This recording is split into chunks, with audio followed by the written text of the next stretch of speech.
Good morning, everyone. I want to welcome you to the Culpeper Chamber of Commerce's 2022 Legislative Conference. Thank you to our signature sponsor, Germanna Community College, and our legislative sponsor, the Culpeper Star Exponent, for helping make today possible.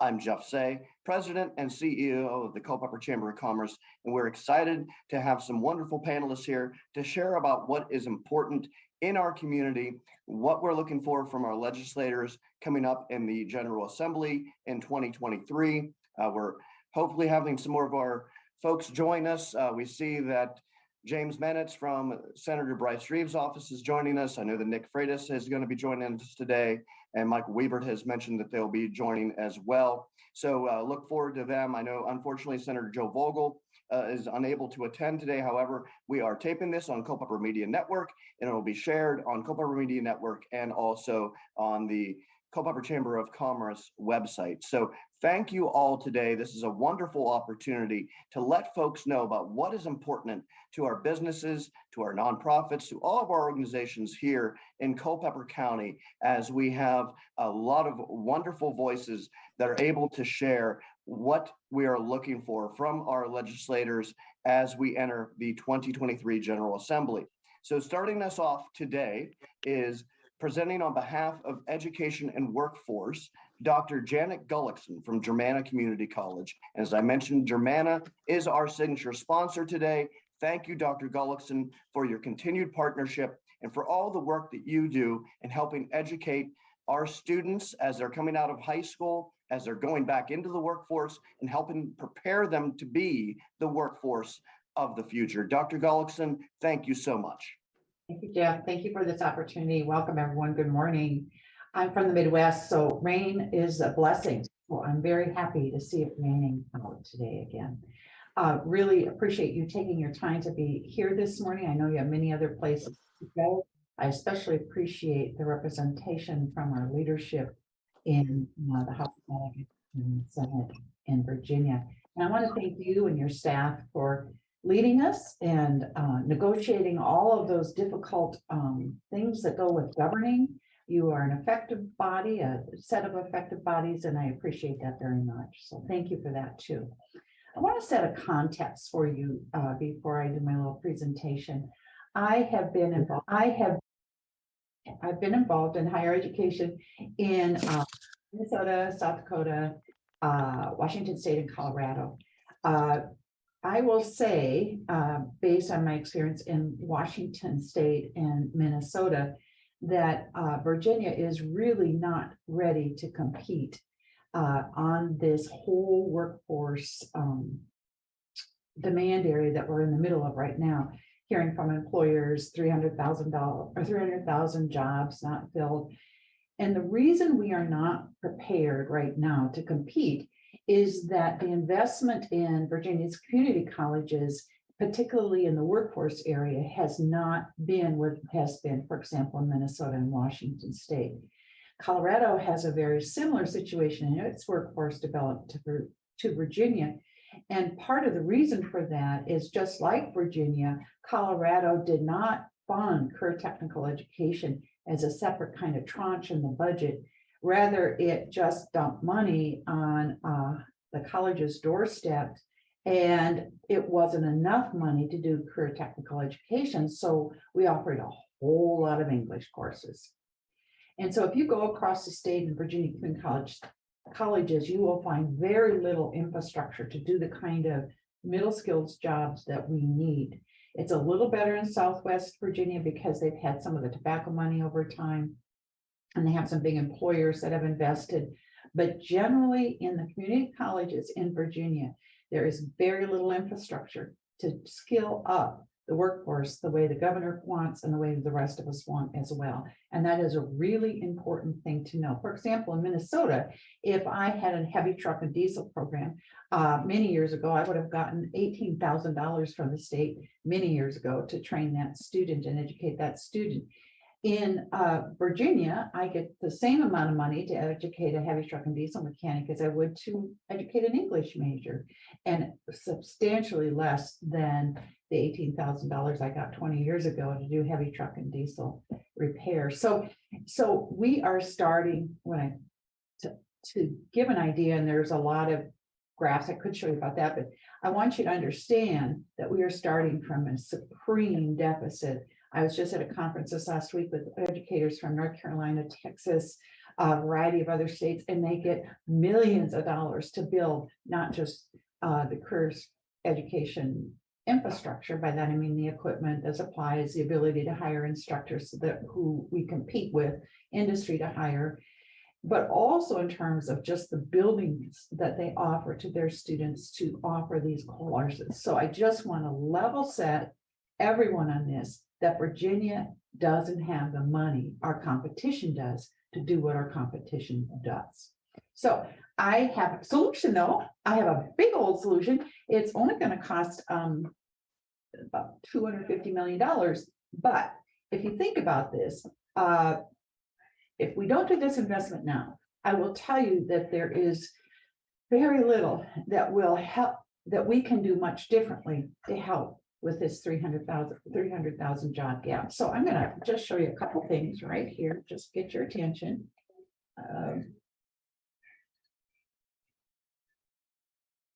So in this state, you will see the VCCS come to you for a big ask, a really big ask. Usually we come to the legislature and say, can we have $40 million, please? Can we have $40 million, please? Can we have $40 million? As we sit around and try to meet the demands of the infrastructure needs of our communities, $40 million, $50 million ain't gonna cut it. And the reason, as I said before, is we don't have the equipment, the instructors, the facilities that we need to do the education that we need. And that's why we're coming to you with this large ask. And we prefer to think of it as an investment. Obviously, 300,000 unfilled jobs, we have low unemployment, so there's not much that we can do in terms of enticing students to leave work to come to school, so scholarships become more important.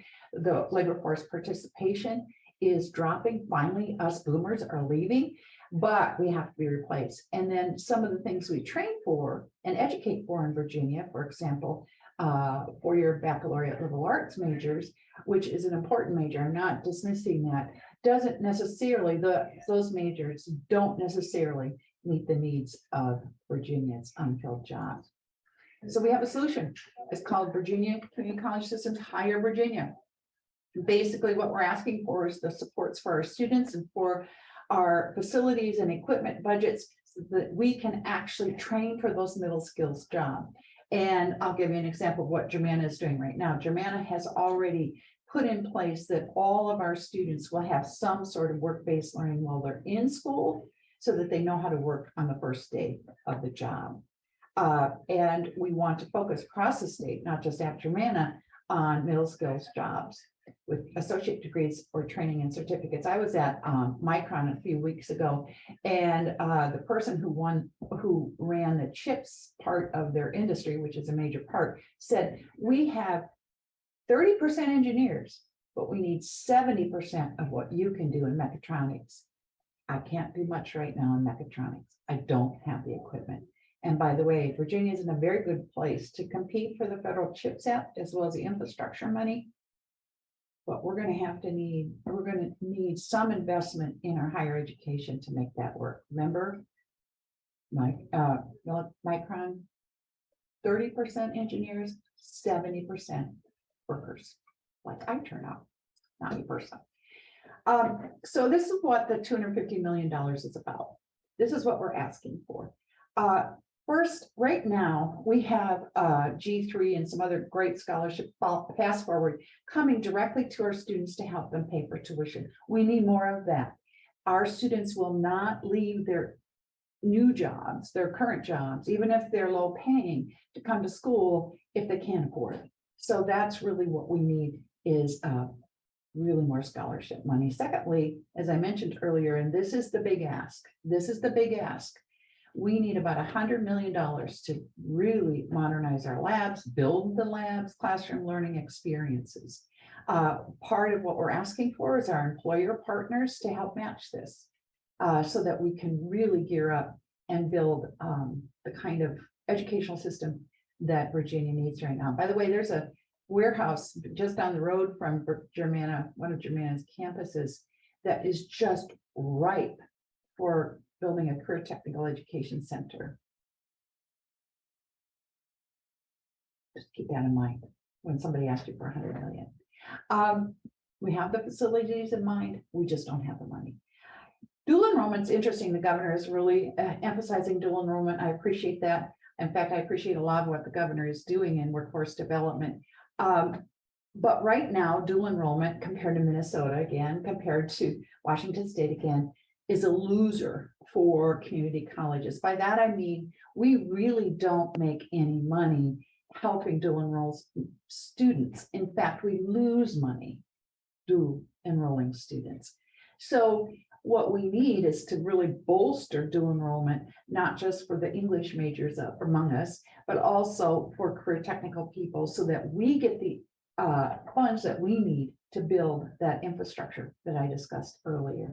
So if we want to have high schoolers leave jobs or leave high school ready to work, we're going to need an investment. We're running an experimental program right now at Germanna where students are able to enroll in cybersecurity jobs for free, high school students, and it is extremely popular. Think about what we could do if we had more money in dual enrollment. So the other thing we need is the career services. And I mentioned earlier that Germanna is becoming a work-based learning college. We want every student that leaves Germanna to have a work-based experience, either getting a resume done all the way through an apprenticeship. That takes a fair amount of coordination. That is not something that happens just through a handshake. And so we need an infrastructure so that students know where to go and employers know where to go to find them. We're very excited about the career placement opportunities that we could have, because right now Germanna is building it kind of out of matchsticks, but we truly believe that it's necessary. So we're figuring out how to do it, but it's surely not the high quality experience employers and students might anticipate. Advising is really important. We have many students. In fact, most of our students come to us uncertain of what they want to do. They haven't seen maybe blue collar, pink collar, white collar, plaid collar workers in their lives. They don't know about the various occupations. Go home and ask your kids about what mechatronics is. They probably know, but we don't know. So we really need some career advising for students. We also want career advising so that some of their past learning, maybe they're already in a job and they want to upskill, that we give them credit for that. And so credit for prior learning is also a big part of what Germanna and other colleges across the BCCS are doing.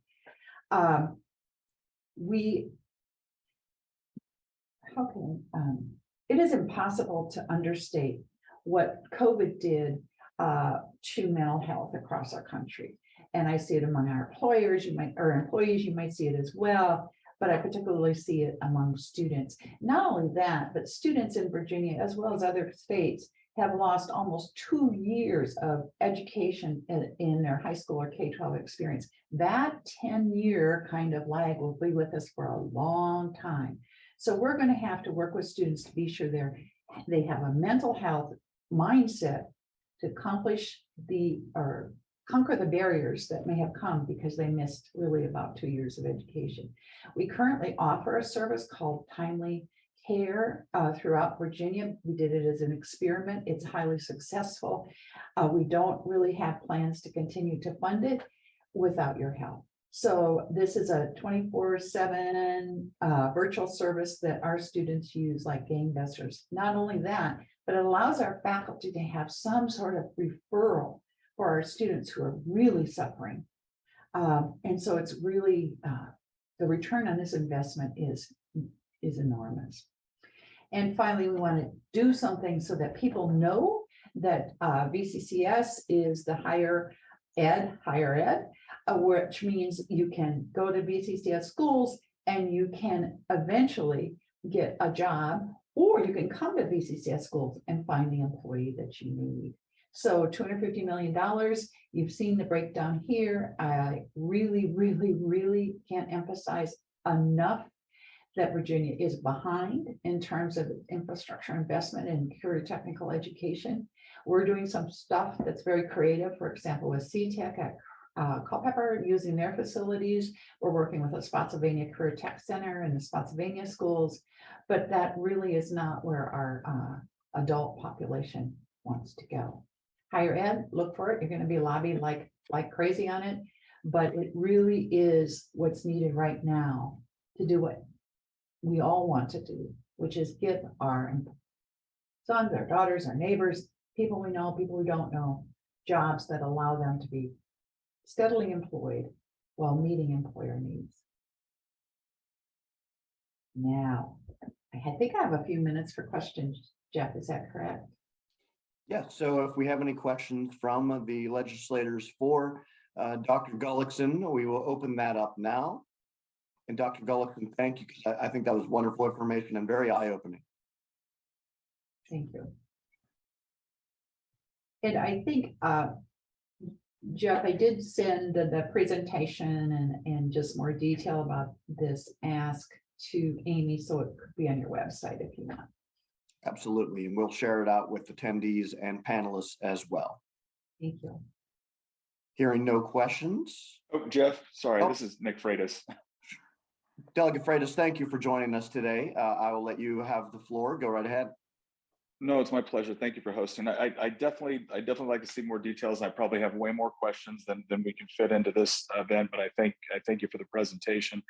I will say, as we discuss more about this potentially offline and whatnot, one of the concerns we have is $250 million is a big ask. I certainly understand, the necessity of trying to be more competitive within the technical career education. We've carried legislation on this.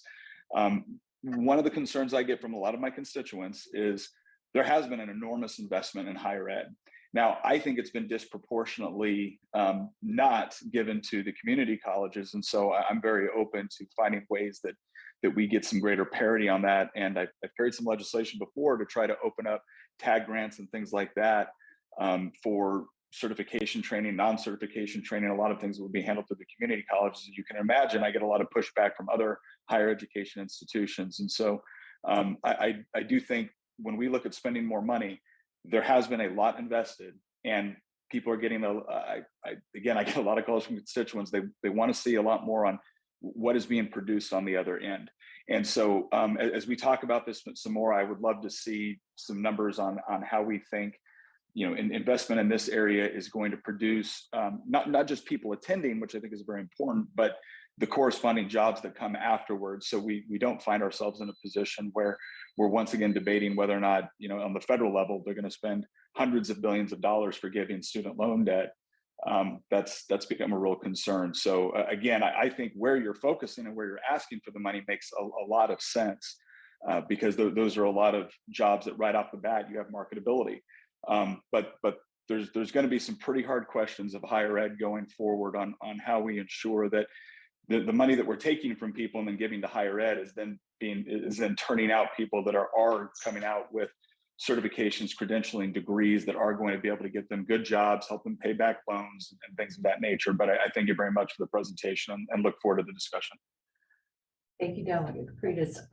One thing that, if I could brag a little bit about Germanna during COVID grew in enrollment. We're one of the few colleges in the country that did that.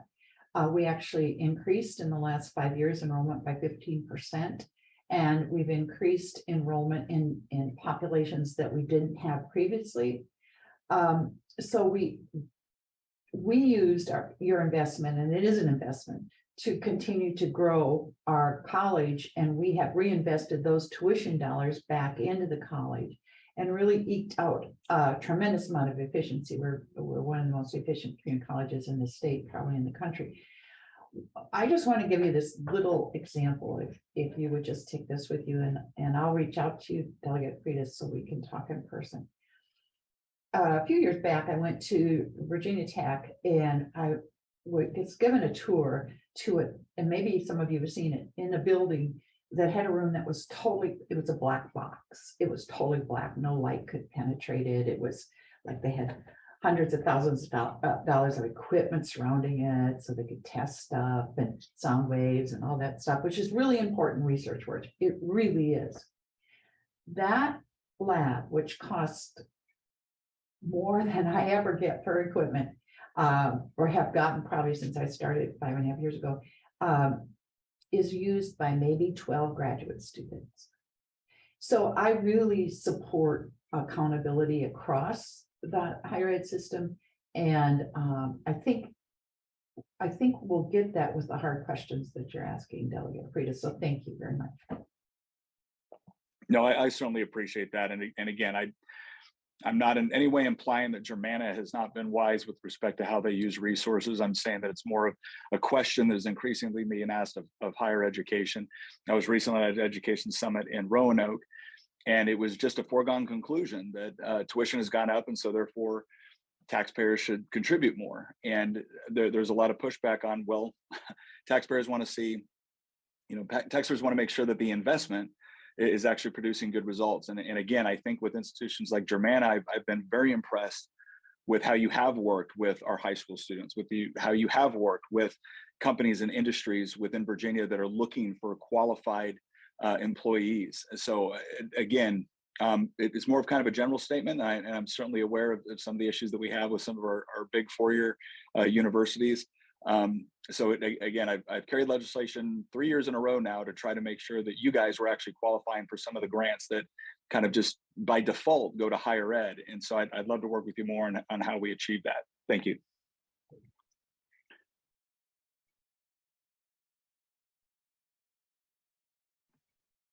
Thank you, Delegate Freitas, and thank you, Dr. Gullickson. I will share that we do have a comment from our attendees. Town Councilman Short asks regarding Germanna, considering a technical education center, is there a relationship between Germanna and Culpeper CTEC?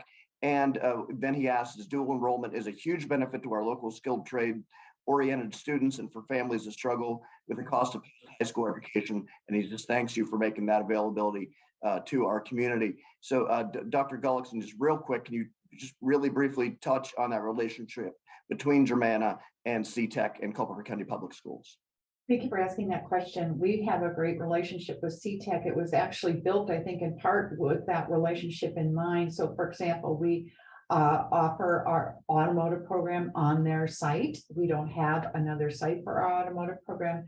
We're partnering on healthcare programs. We're also partnering on heavy equipment operator programs. We are lucky to have that CTEC center in our community. Couldn't speak highly enough about Superintendent Brad or Jackie, or sorry, yes, Jackie. But we can do more. And I appreciate the fact too that you have dual enrollment in mind, because I think that's something we're asking for some support on too. And thank you for your compliment, Mr. Short. Right, so Randy Let's-Richard, sorry. Thank you, Dr. Gullickson. Appreciate all the answers, all the information. Once again, always so informative. We appreciate your partnership, and we appreciate Germanna being our signature sponsor here today. Now we will move along to Paige Reed from the town of Culpeper, who's presenting on behalf of economic development. I have known Paige, I think, since she came to Culpeper. She is a fellow 2016 LEAD Culpeper graduate, and her and I were in the same class. And she is just a wealth of information and does so much in promoting our community, promoting our town, our county, has been working and bringing state parks to Culpeper County. And she is very involved in several entities in Richmond and think tanks, and be able to bring that information back to Culpeper and how that impacts our community. So we're going to hear more about economic development from Paige Reed. Paige, thank you for joining us today. Thank you, Jeff. Good morning, everyone. So I'm doing this both on economic development and tourism. So I wear both hats, and I'm very fortunate to do so because they really are hand in glove together. Okay, Amy's putting up my screen. Thank you, Amy. As you know, economic development is really charged with everything: creating an inclusive economy, investing in our community's prosperity and sustainability, creating vibrancy and competitiveness, attracting new and expanding businesses, job creation, revenue generation. And we play an important role in the socioeconomic fabric of our communities. Economic development and tourism truly touches all aspects of life in our world. land use, affordable housing, workforce and talent, the creative class, entrepreneurship, taxes, access to capital. 6 degrees of separation barely begins to scratch the surface of the myriad of factors impacting our ability to position our communities for competitive investment and to build our local economies in a diversified and sustainable way. So I kind of built my program, my presentation this morning a little bit different than Dr. Gullickson. And thank you very much, Dr. Gullickson. You did a beautiful job and to advocate for your industry. Advocating for economic development and tourism, it's, just pick the path that you want to choose. So much of it is layered. So there's really not one injection into state funding. There's not one injection into local funding that can truly move everything. It really has to be that puzzle when it all comes together.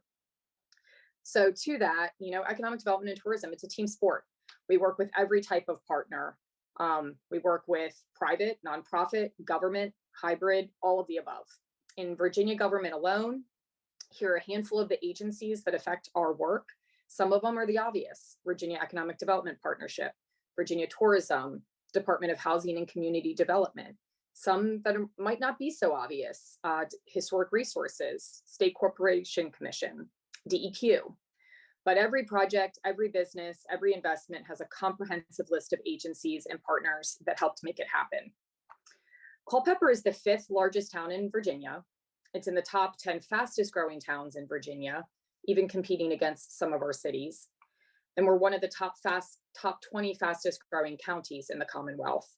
Our projected population growth is 2x of the state average through 2050, and that comes with opportunities and challenges. We could spend a lot more than we have today to talk about the factors impacting economic development and tourism, but in an effort to keep on schedule, I will stick to a couple of broad factors, followed by a snapshot of just a couple of community projects that are really making a positive impact in Culpeper and our region. So to kind of start off in perfect fashion, following Dr. Gullickson, I want to touch on workforce and talent. We know this is a nationwide challenge. COVID disrupted the workplace. And as we continue to move forward, we are seeing the semi-permanent and permanent changes that stem from COVID. More and more, almost every week, we're hearing private sector's adoption of the 4-day work week, how that's going to shuffle and play out with housing and education and childcare. Time will tell. The vacillation surrounding remote work in all areas of work, the TikTok economy, the gig economy, all of these external factors, those of us in local government and economic development and tourism practitioners really have very little control over. So in the town of Culpeper, our labor participation rate is 70.2%. The county has a 64% participation rate. Combined, our civilian labor force is roughly 35,766 people. All in all, Culpeper is doing well post-pandemic. We saw an increase of 3.5% in employment over the year ending in 2022, Q2. But that's not to say that our partners, our major employers, and our small businesses are not in need. Every single one of them are.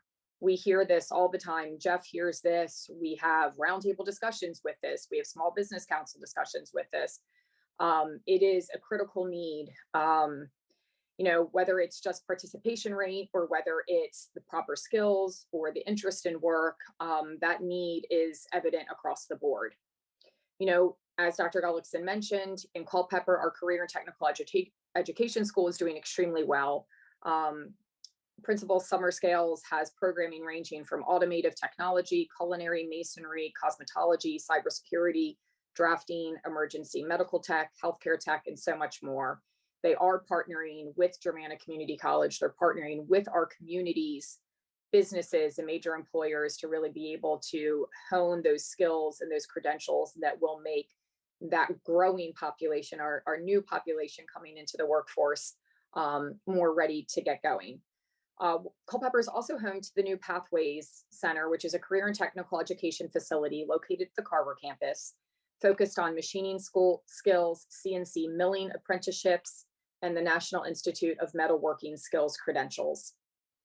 We all know Daniel Technology Center, part of the Germanna Community College family. There's a manufacturing technology lab, a computer technology lab, and training suites for customized workforce training. And I agree with Dr. Gullickson. There could be some funding to really be able to support the infrastructure and the equipment necessary to meet the demands for those skills today.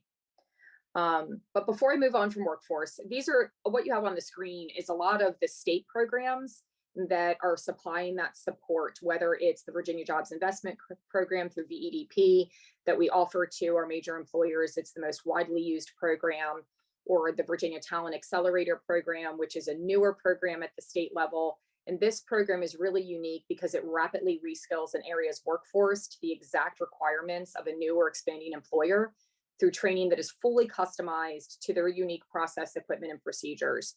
So that program is a little bit more focused on attracting high growth industries, including manufacturers that could really come into rural areas such as Culpeper in our region. Talent Pathways, this is again a newer program with Go Virginia, and we're really excited about this at Go Virginia, and it's going to encourage to support workforce related collaboration. And what I like about this is they're kind of talking about, making that movement from learning to earning more efficient and affordable by aligning that curricula directly with the employer needs and really finding that nexus between the business itself, the educational organizations, and where government can actually add to that process and support that process to be more streamlined. Fast forward, that is being implemented in our Virginia community college systems. It's that short-term workforce training program for these really high in-demand jobs. And these, I think I'm safe in saying these are the middle skilled jobs that Dr. Gullickson was referencing. These are the essential fields that don't require a college degree.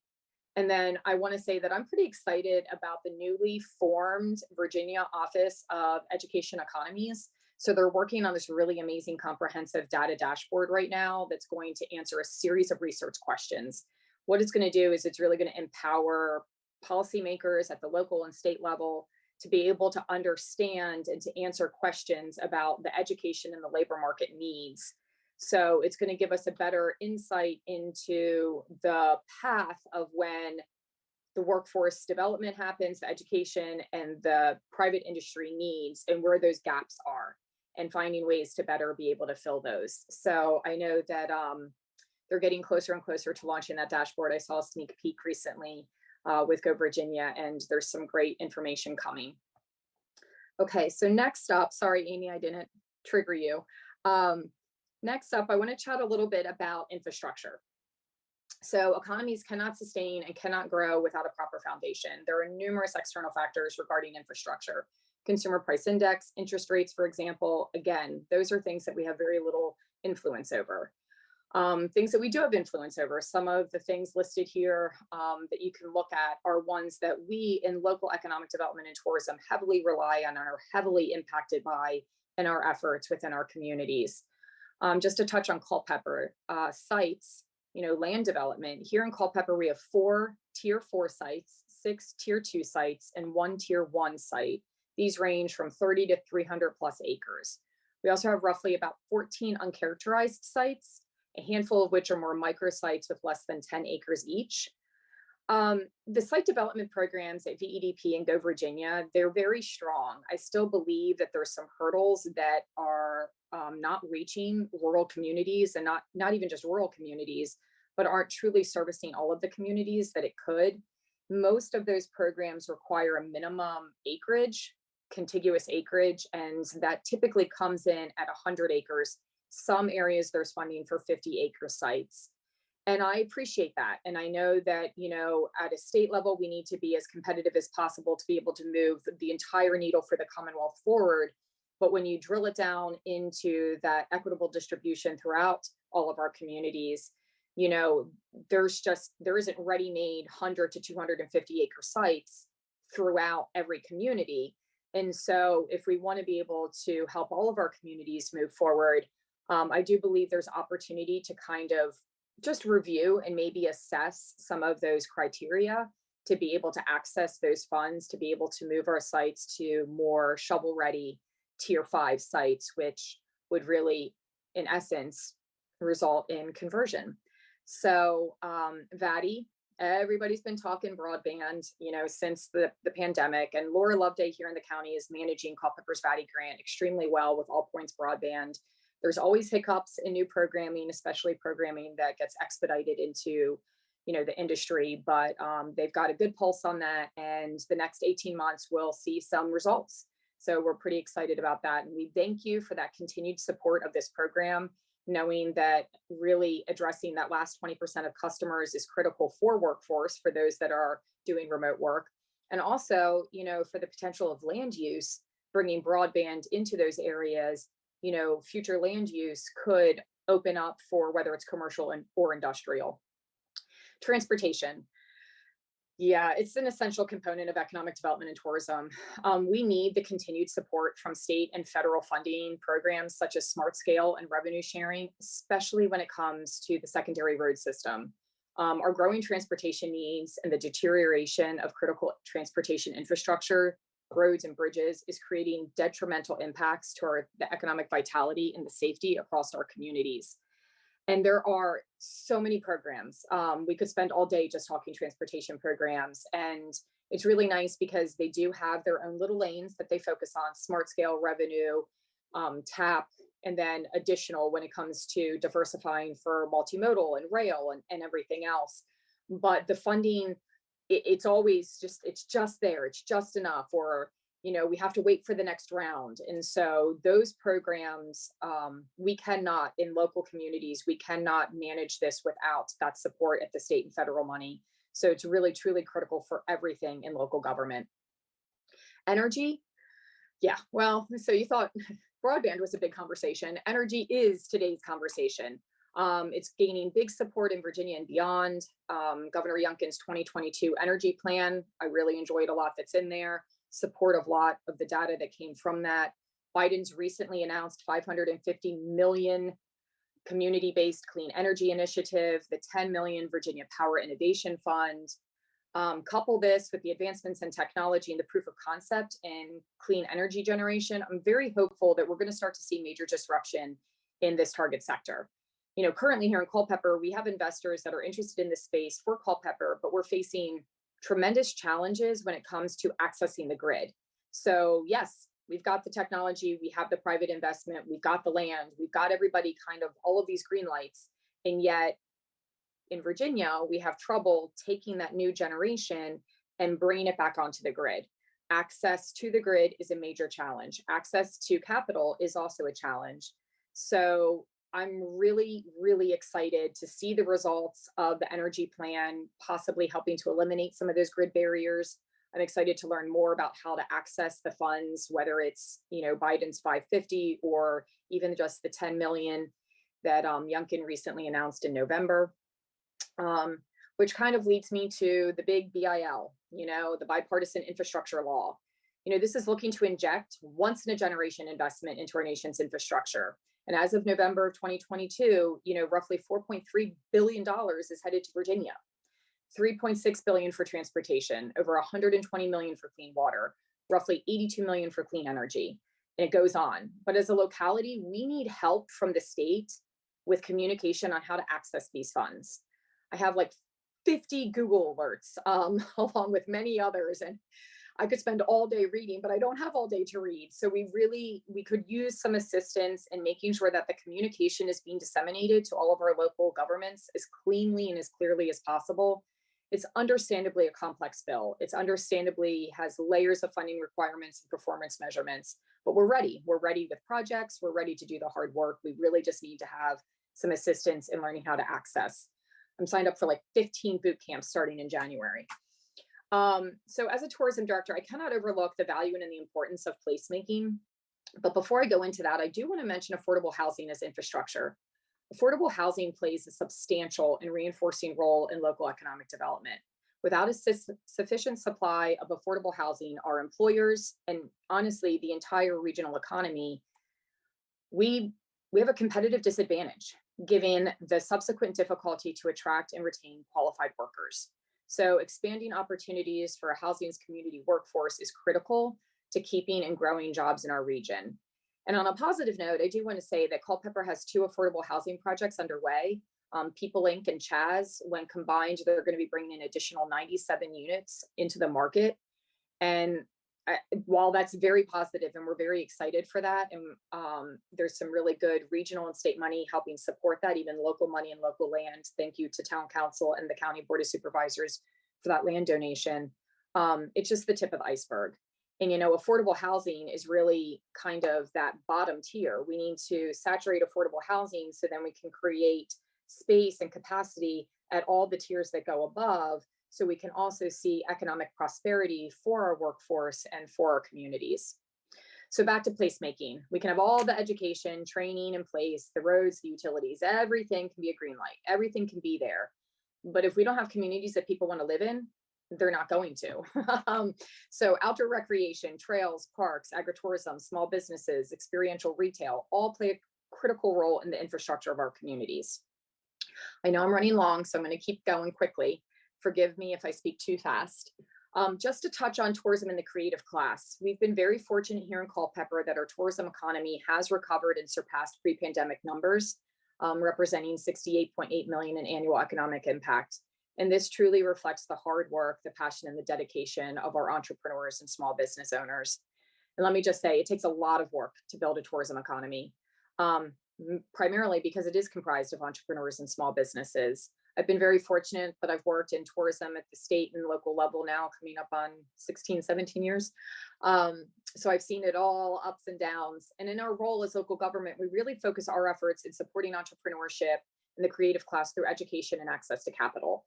So again, back to the partners, back to those foundational needs and that support that we need at the state funding level to be able to empower our local entities to be able to then inject it into our doers, our people that are actually doing it, putting their life on risk and their families' lives at risk to invest into their small business, to bring something, whether it's a product or a service, to our communities. So we heavily rely on programs. DHC, a great example, is the Community Business Launch Program. We used that to create Culpeper Competes, which was very successful, and we're getting ready to offer the second round of Culpeper Competes this January. It's an entrepreneurship education competition program. We also work very closely with our Regional Small Business Development Center to provide a lot of that education, and we are super fortunate to have Rebecca Haydick and her team with Central Virginia. And then I cannot emphasize enough the value of community development financial institutions and community development enterprises. So I think it is one of the best things that the Commonwealth has done recently, that they created a CDFI fund. And I hope it'll grow, because CDFIs truly help small businesses, micro enterprises, and nonprofit organizations access funding that was previously very difficult to obtain. And I will note that they're even offering funding and opportunities to finance for affordable housing projects. So they serve more than one purpose in one category and sector. We work closely with Virginia Tourism to reach our out-of-market audiences and to drive that visitation, and the funding there is very critical so we can continue to bring those outside dollars into not just Culpeper and our region, but across the Commonwealth. We work with historic resources to preserve and protect our cultural and historically significant community assets. So a couple of quick community assets. The town of Culpeper is currently working on 2 new parks, Lakeview and Heritage Park, along with the new downtown parking lot with pedestrian bridge over the railroad to service our historic downtown Main Street area, the hub of activity, one of the primary drivers of why people visit Culpeper. The county just had their grand opening of the Field House, a multi-use sports complex that will also become home to the future community Culpeper Pool.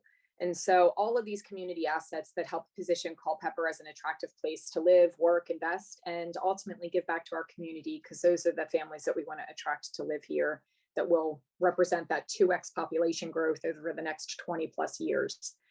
So 2 projects that I cannot finish today without highlighting. So the first is the future Culpeper Battlefield State Park. And I can't, there isn't a big enough thank you for all the support that we have received at the state level, this longtime support for our state park effort. This was one of the first projects I got involved in when I joined Culpeper 8 years ago, but there was like a decades plus worth of effort working towards this prior to my awareness of this. So this is a multi-decade project that we're at a new starting line. As you know, this park is going to be a long-term sustainable economic driver for Culpeper in our region. The park is going to build upon our existing preservation work that's been promoting our history and our recreational opportunities. So where we are, next steps, we are in the land transfer. The land transfer of the American Battlefield Trust and Brandy Station Foundation land to DCR. And while the process has begun, DCR does not have unlimited staff resources, so it's going to take a few years to transfer all 1,700 acres to the state. The initial focus will be to transfer Fleetwood Hill properties at Brandy Station in time for the official park opening on July 1st. And I want to note that the American Battlefield Trust is one of those like golden partners. They are the needle in the haystack, because part of this transfer and part of this agreement is that the American Battlefield Trust is going to maintain all of the lands through the end of calendar year 2027 at no cost to the department and the state. And so that's a really great, the value, it is measurable, but I won't get into those measurements right now. Concurrent to the steps of the land transfer process include DCR building and securing funding to staff the park and to help develop the park's infrastructure and assets. So staffing, parking lots, trails, camping, maybe some cabins. And this is going to require additional funding. And so this is where I actually do have some numbers to share. I know that DCR is looking at about $700,000 in the first year and closer to $500,000 in the second year. That's really going to be critical to be able to get us to this opening date in 2024. So we are advance thanking you for continued support of our state park initiative. And I will say that thanks to the money that the legislator already appropriated for Culpeper earlier this year, we've now contracted on a critical 97-acre parcel, and you're looking at the map of Brandy Station, a critical 97-acre parcel that connects two halves of the Brandy Station battlefield. And this property, which was zoned for light industrial, would have been detrimental to the integrity and viability of the park had it been developed. So we are very grateful again for what the legislator has already appropriated for this project. And, we're really looking forward to celebrating the preservation of this critical parcel in time for the 160th anniversary of the battle in June of this coming year, 2023. Additionally, there are more parcels of land that the American Battlefield Trust and partners are looking to secure that will connect parts of the park and provide greater river access for those recreational opportunities and for that revenue generation within the park system. And so that's going to require additional funding, and we will be coming back to the state and to our partners to share those opportunities as they are finalized. And so I can't thank you enough. Virginia State Parks are revenue generators for their localities and the Commonwealth. Thank you again for supporting this project over the years and for the continued support as we move forward. Okay, one more project, and actually the next map is the map of Cedar Mountain. And there are some additional parcels there that are going to improve the visitor experience as well that we're looking to secure. So, and then the next project that I'm going to finish on is the George Washington Carver Agricultural Research Center, sometimes known as Carver Campus, sometimes known as GWAC. People can't pronounce the acronym, neither can I. But most specifically, the Food Enterprise Center. So created in 2014, the George Washington Carver Agricultural Research Center has a mission to sustain, strengthen, enhance agriculture and in the environment in Virginia's Northern Piedmont region. And that's really big because ag and forestry, just like tourism, we're in the top 3 industries across the Commonwealth. Ag and forestry, tourism, big industries at the state level, big industries for Culpeper.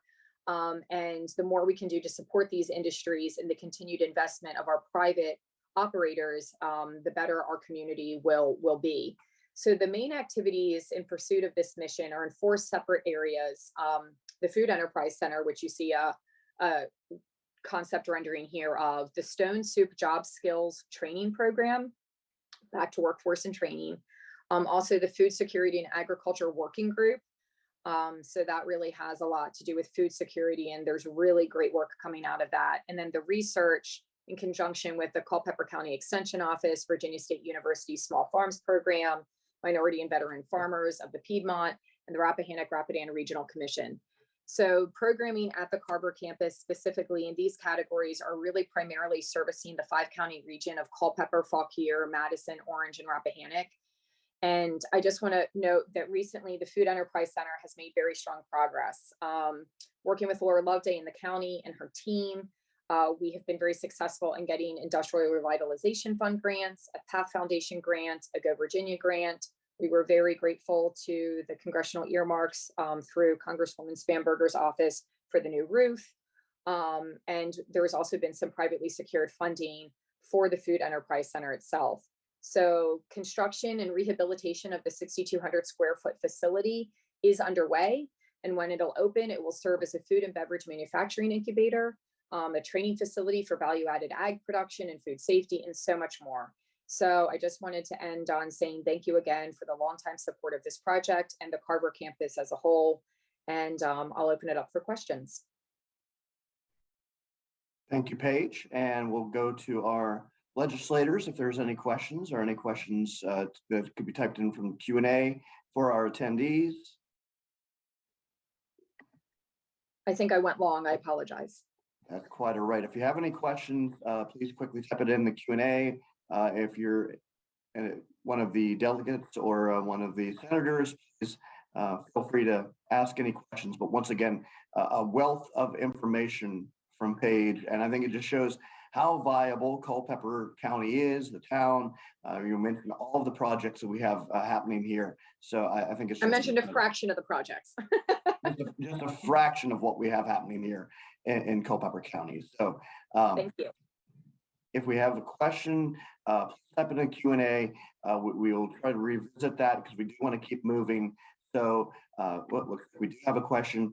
So Tish Smith does ask about who decides affordable housing and should that be revisited? Well, I don't decide affordable housing. So that's a great question. And the definition of affordable housing, from what I understand, there are layers of definitions of affordable housing that have to do with median income, that have to do with AMI. Actually, Patrick Monty is on today.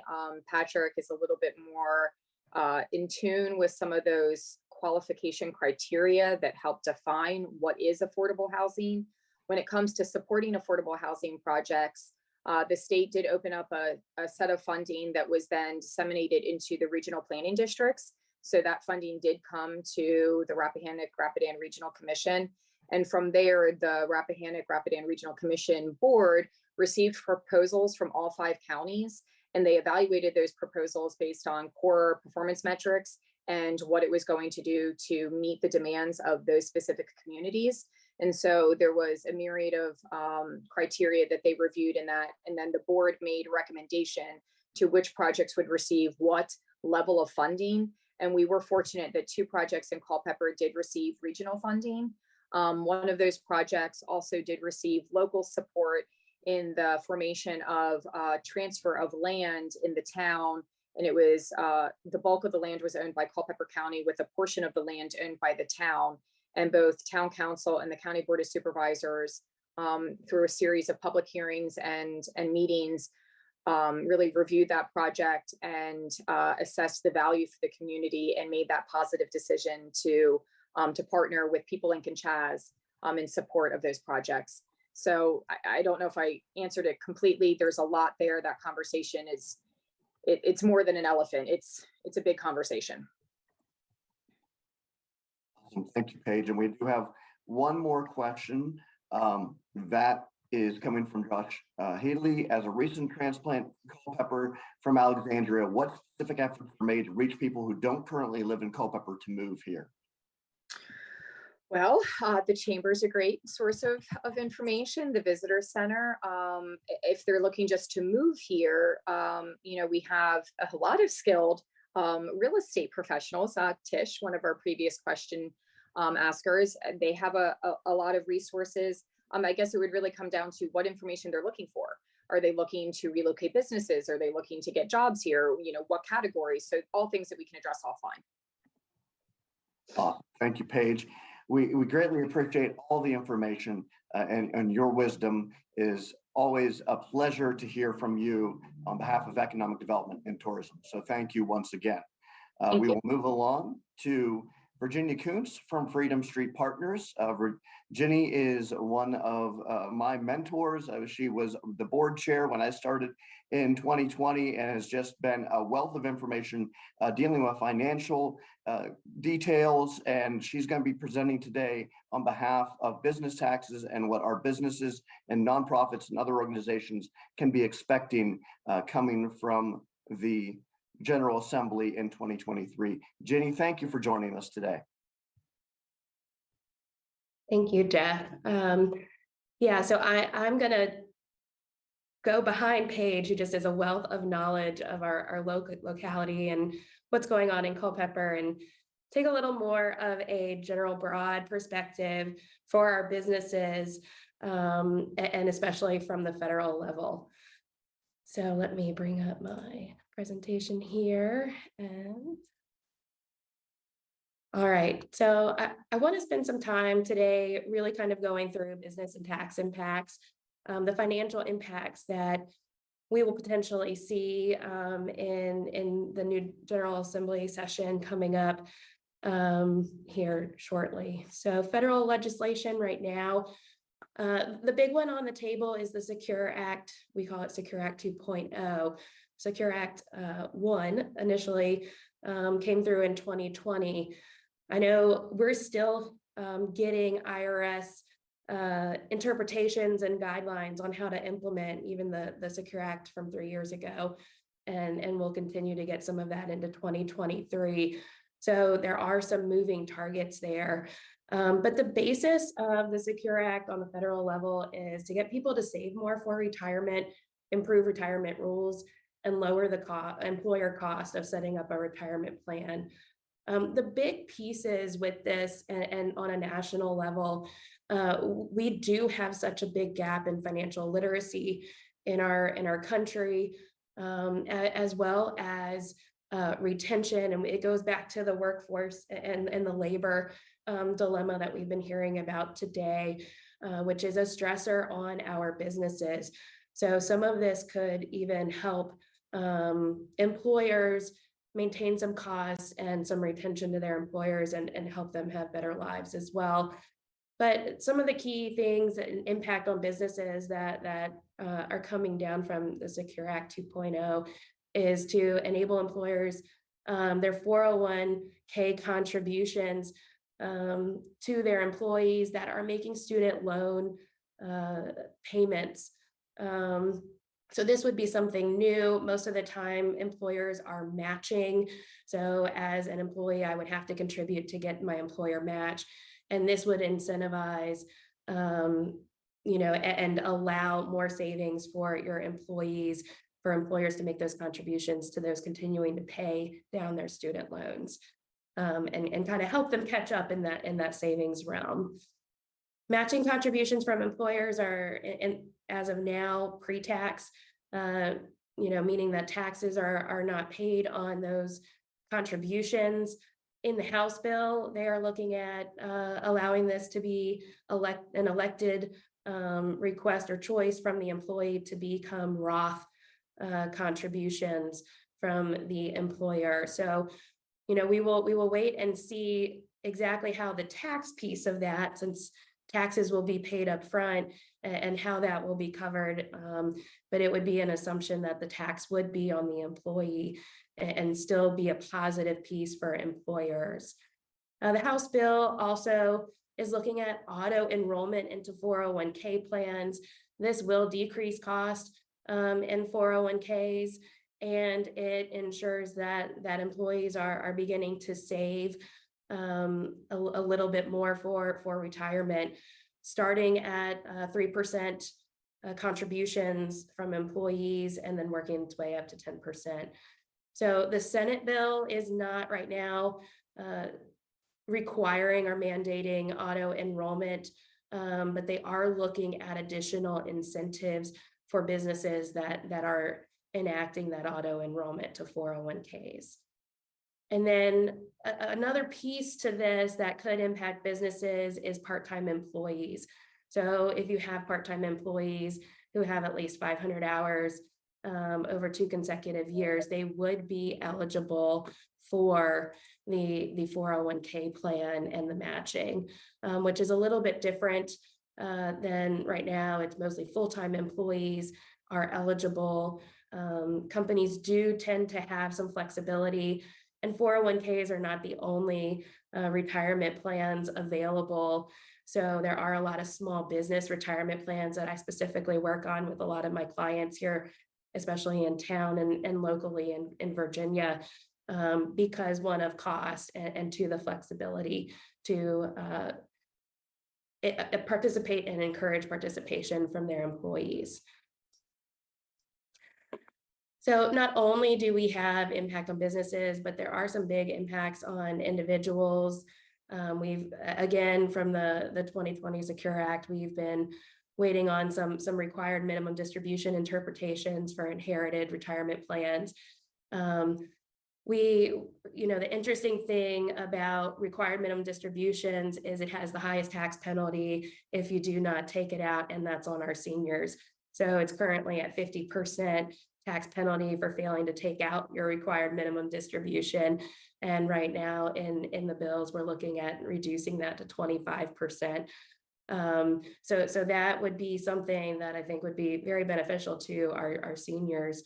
They may have something going on and fail to take it in that 1 year. So another potential increase to catch up contributions for employees. The interesting piece about this is also the taxability of catch up. So currently it is pre-tax. You can elect to do Roth for your catch up, which just allows you at age 50 or above. And in these two bills, we're looking at expanding the age to 60 for even greater catch up contributions and savings to your retirement plans. Would be right now being proposed that it would be 100% Roth contributions. So being taxed today versus taxed in the future to raise a little revenue. So the final thing, which everyone always asks me when they come in, is there a way to find my lost 401ks or my lost retirement plans? I worked somewhere when I was 16, 18 years old and started saving, $25 a month, and I have no idea what happened to it. Well, both bills are looking at creating a national online lost and found database for retirement plans, which is very beneficial for individuals and employees.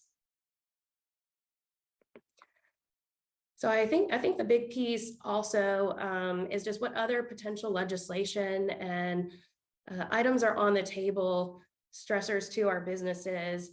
Cryptocurrency, it's been in the news a lot lately and recently with FTX, but we are looking to see some US and global response and regulation on cryptocurrencies and what that might look like. The other piece as a financial planner and a CFP that we really spend a lot of time on now nearing getting closer to the sunset date of the Tax Cuts and Jobs Act. This would revert the changes that were enacted in 2018 back to before 2018, 2019. So some big pieces with that is the tax rates for individuals, estate trusts, and business taxes would revert prior. So for our businesses specifically, what we're looking at is we're at 21% corporate tax right now. That would revert back to 35%. So also with this, we also have Biden's plan that he put forward sort of the middle of the year last year on tax proposals that he would like to see. And one of that is raising the corporate tax rate from 21 to 28. So looking at those things and understanding that these are topics that are being discussed and on the table that could impact our businesses who are still struggling after COVID, especially with workforce and our labor. They also are fighting high inflation. The cost of their supplies, cost to do business has significantly increased this year, especially for my small businesses that I talk with and work with in the community. And as well as just retention of employees, because of the cost of everything. Everyone needs more money to live individually. And so incentivizing with higher wages has also been a burden on some of our smaller businesses, especially locally. So we do follow these things and really try to help our businesses, our communities work through what options are there, and then what is coming down the pipeline or potentially, so that we can plan effectively to help them down the road. Other pieces of the Tax Cuts and Jobs Act that, you know, are a big change that would revert back would be the standard deduction, personal exemption, excess business loss limitations, the estate and gift tax exemption would revert back to where now it's over 12, 15 million, would revert back to 5 million or less. So that could affect quite a bit more people as far as the tax exemption there. Credit for employer paid family and medical leave. And then there is a new deduction for pass-through income for non-corporate taxpayer, which has been nice to see and helpful for our businesses. The other pieces I think that we are hearing that could be on the table that are up for discussion, you know, from our legislators is looking at unrealized capital gains and just the capital gains rates, you know, in full. They're currently at the lowest rates that they have ever been. And so increasing those types of rates, not only on individuals, but on the investments of companies, you could see less investment. And some of this also goes back into, you know, one of the stressors, the labor stressor, and Dr. Gullickson and Paige really spent some time on workforce. You know, we have lost a lot of our 16 to 25-year-old demographics from joining the labor force. And those were our entry-level jobs. So they've put, you know, some solutions on the table that are fantastic, but just like what Dr. Gullickson said, is it's probably going to take some business investment to continue that initiative into growing that middle job section, skilled job section, especially in Virginia.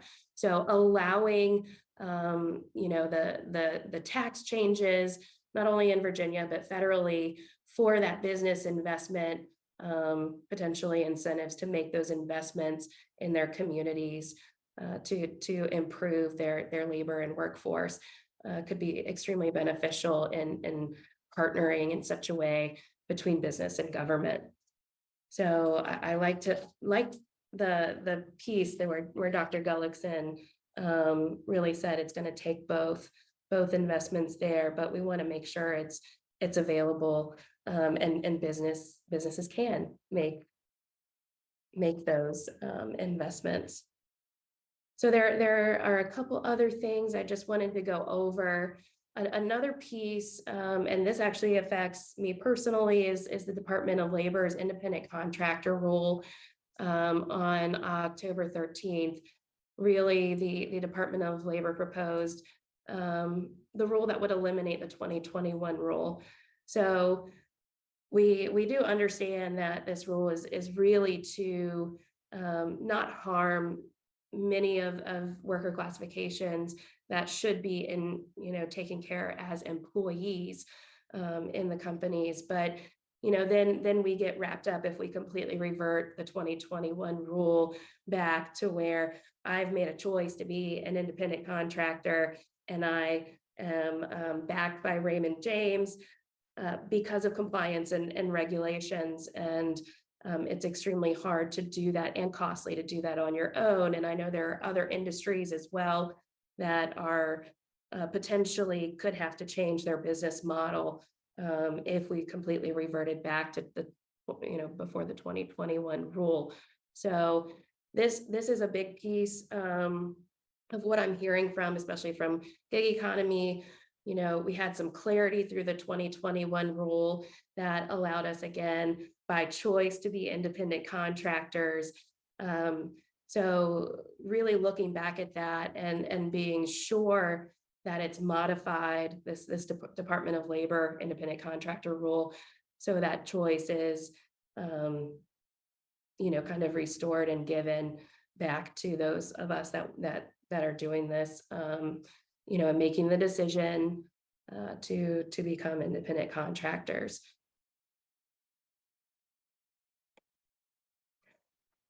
So as far as state legislation, a couple business tax changes that have come through this year. A lot happened in Virginia. There were a lot of tax changes that came through both business and personal. So I just wanted to highlight a few. In Virginia specifically, we had an increase in income tax deduction for certain disallowed business interests, went up to 30%. Also, we adopted a new elective pass-through entity tax, which was beneficial for some of our businesses that had pass-through income. We had an updated definition of taxable accommodations as far as living and hotels, and whether or not the tax would be the same for renting a conference room and things like that. So important things there. And there is a full comprehensive list that you can find at tax.virginia.gov. So if you're interested in seeing all the different tax changes that came out and were established in 2022 in Virginia, definitely go there. I will say one specific one that we have done and worked with many of our clients have been the state income tax can now be paid through your business.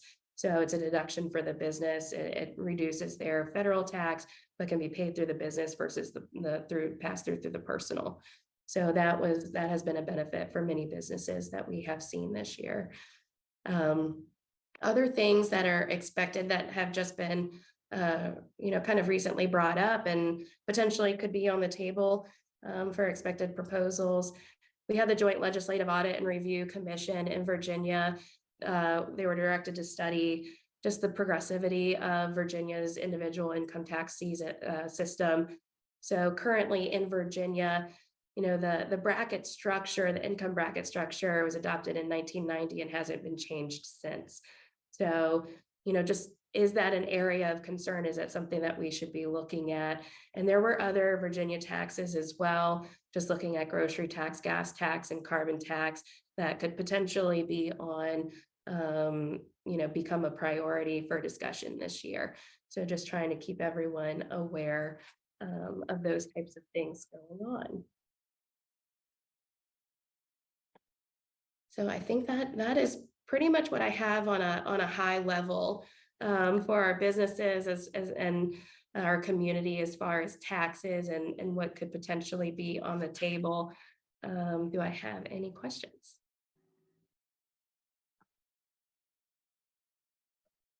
Jenny, I just want to say thank you again. A wealth of information, no pun intended, with wealth management being your specialty. So thank you once again. If anybody does have any questions, please type them in the Q&A, and we'll also be sharing out her PowerPoint presentation so you can review that at your own leisure as well. So one quick last call for the legislators on the call if they have any questions for Jenny. No, I would just say thank you for the presentation. You bring up some really good points, especially with respect to tax policy, regulatory policy, and I mean minimum wage policy. When you make it twice as expensive to hire entry-level labor, that's going to have a huge impact both on the people seeking jobs and the people trying to provide them, especially within the small business sector. And I know that I'm really concerned with respect to what they've been trying to do with respect to independent contractors. And I think you gave the nicest, politest way. I think it was a little bit more deliberate. I think there's a lot of people that have a political interest in trying to really shut down a lot of the gig economy, which I think is unfortunate because it's a critical part. And like you said, a lot of people choose to do this. It's not that they were forced into it. It actually works best with their work-life balance, with their career, what they want to do. And we need to be able to protect people's ability to choose what works for them instead of having it regulated out of existence. And so we're very keen on trying to make sure that we protect people's options within the economy. The one thing that I would say is very helpful is when we are carrying this legislation, it would be great if we could kind of foster that communication so that we can make the best arguments possible as we're trying to explain why we need to give more freedom to both employees and employers in the marketplace, and kind of share some of those personal stories. So if we could have that line of communication, especially as kind of we get into the heat of session and these bills start going to subcommittee and full committee, we now have the ability to testify online. That was always a big impediment to a lot of people coming down and testifying, because you pretty much got to give up a whole day. And if the committee changes the schedule, the next thing you know, you got to come back the next day. So now we can do it all online. And I would really encourage people who are interested in being able to help us as we carry legislation that you're passionate about. But if you don't have the time to go to Richmond, please contact our office and we'll work with you to make sure to get you in the queue so you can testify online. But thank you very much for the information. Thank you, Delegate Freitas. Thank you, Delegate Freitas. Just real quick, I think Delegate Weber had something to say, but he's called in and is unsure how to unmute himself on his end. Is there any way someone can unmute him and then remute him, I guess, when he's done? Sure.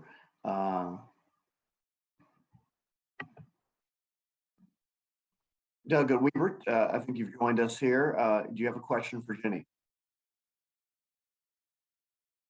Well, not really a question. I guess in regards to some of the legislation or the tax issues that you see forward, there's a number of issues that get brought forth, and there's also there's always a delegate that wants to bring the estate tax, like have Virginia be an estate tax too. In regards to that, the question is, earlier when you were talking about the federal tax issues that were coming forward, you said that like for the estate tax, some of those exemptions that were up to 12 million will be dropped down to 12, and that the corporate income tax would also go up. Now, is that because they were sunsetted, and when is that sunset? Yeah, so that is part of the Tax Cuts and Jobs Act of 2018, which sunsets December 31st of 2025. So unless we start really communicating about that and discussing that and whether or not, you know, changes will be made or it will continue, we will revert back to what was prior tax law to that act starting 2026. All right, thank you. You're welcome. Thank you, Delegate Weber, for joining us today and asking that question. Ginny, thank you so much for your presentation. Always a wealth of information, and I greatly appreciate it. We're going to move along to Katie Reams from CFC Farm and Home Center that have a little bit to do with everything agriculture in our community, whether that's large farms, small family farms, plants. They have a little bit of everything there at CFC, and Katie is very tied in with the agricultural legislation that is coming up. So Katie, I will pass it along to you and allow you to present on agriculture. Everybody, Katie Reams. Thank you, Jeff. So first, I just want to thank everybody for attending today. And it looks like everybody is nice and warm and well fed, and everybody has clothes on. So I would like to thank the agriculture community for making all that happen. For those of you who are not aware, agriculture is the #1 industry in the state of Virginia, with over a $70 billion impact. Locally, Culpeper County, the current census data that's available is from 2017, which we all know what inflation has done.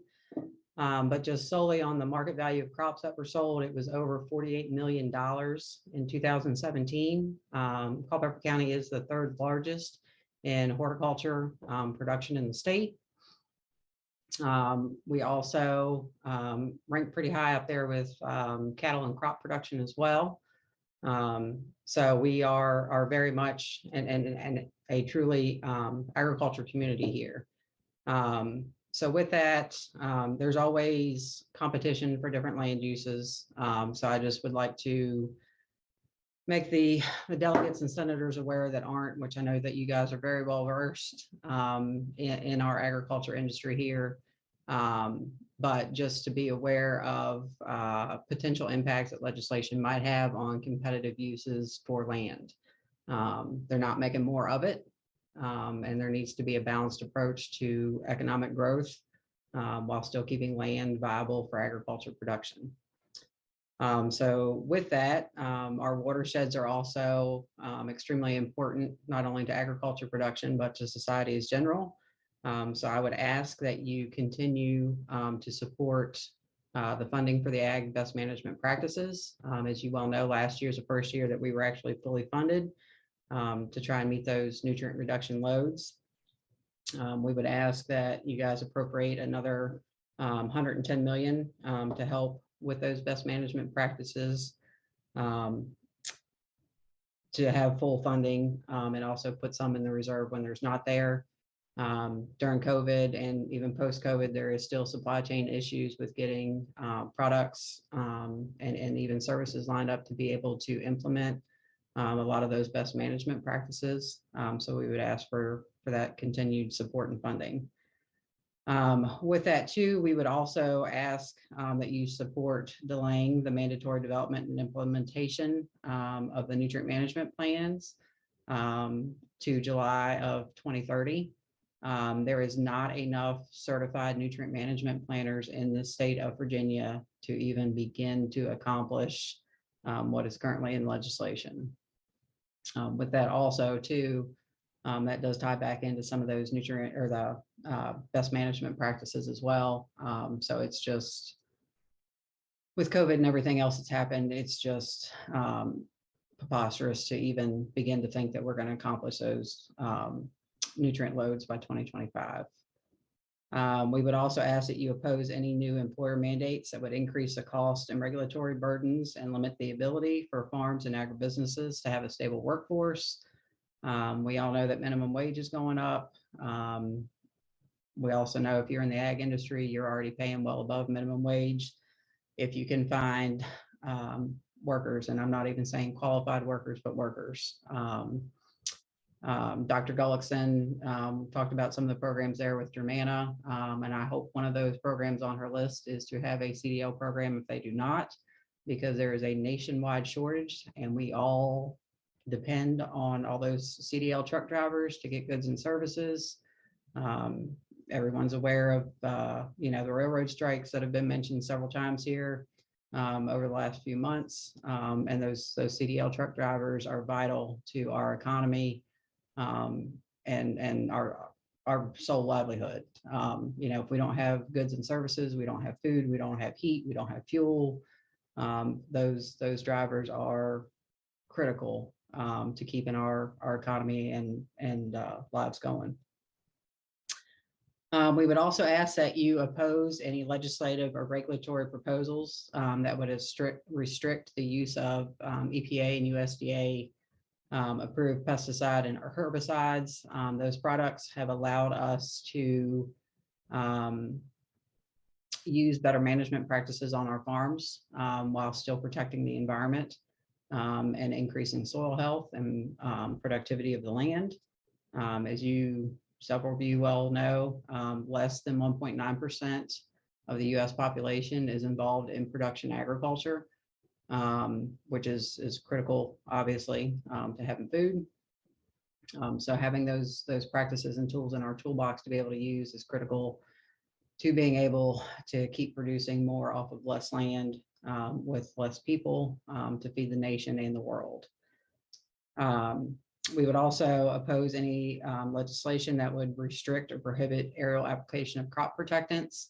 That obviously is not a cheap practice to do, and it's only done when weather has prohibited us from applying seed or crop protectants on those crops based on whether the land's too wet, crops gotten too tall and you can't get over it with a high crop. Those tools are vital also for us to be able to produce agriculture products while maintaining soil health and production.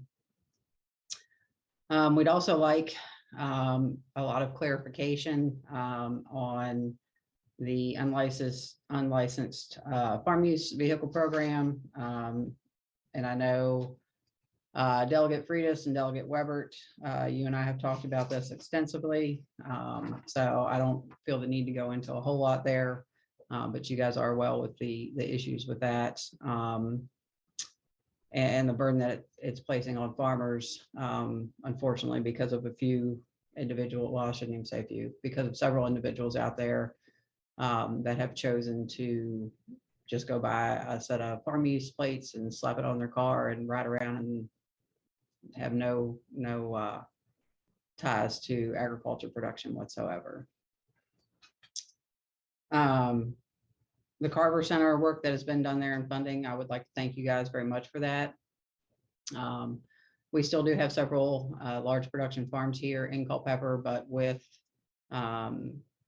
the growth that we are seeing from outside of Culpeper and more people moving here because they love the rural characteristics of it, they are buying farmettes, smaller acreages, and producing food for themselves, and some even selling it. So that kitchen there at the Carver Center will be very beneficial for those types of operations to be able to produce food products to be able to have to sell. So thank you for your support of that. And then outside of that, that's all I got for now. Katie, thank you so much. We will open it up to our legislators to ask any questions that they may have. And if anybody else has any questions, you can type that in the Q&A for Katie really quickly. And Delegate Freitas, I see you've unmuted yourself. Do you have a question?